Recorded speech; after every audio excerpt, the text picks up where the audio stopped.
Bismillahirrahmanirrahim. Alhamdulillah. Wassalatu wassalamu ala Rasulullah. Amma ba'd. Мешітті қатты сәндетіп әдемілеуге бола ма? Жалпы мешітті таспен, былай айтқанда сартан ішін гипсімен әдемілеуге болады. Бірақ ішін қатты оны жазулармен, алтын сумен жазып, оны әдемілеп жазып, тіпті оны қыбла жаққа да сондай әдемілеп адамның ойын бозатын болса, оны ғұламалар макрух деп айтады.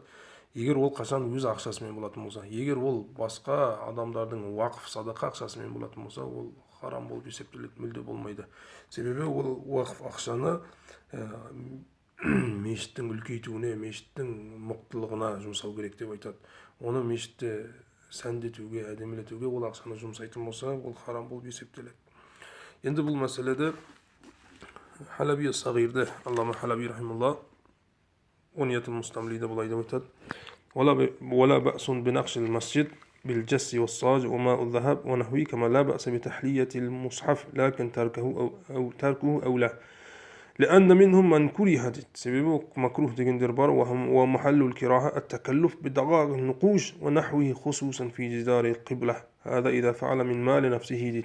يعني قولا جاقты сол жазулармен өте әдемілеп сәндетіп ішін әдемі жазумен сәндетсе, ол қатты такаллуф болатын болса, ол макрух болып есептеледі. Ол қашан إذا فعل من مال نفسه өз ақшасымен етсе, ол макрух болады.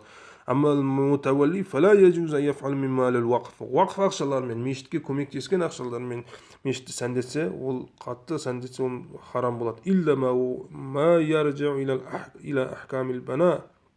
Ол ақшаларды ол тек мешіттің мықтылығына, мешіттің былай айтқанда ремонтына қолдануға болады. Басқа оны көркейтуге, сәндетуге ол ақшаны жұмсаса харам болып есептеледі.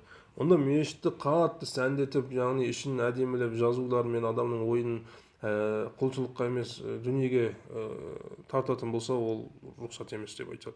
Алейкум ассалам ва рахматуллахи ва баракатуху.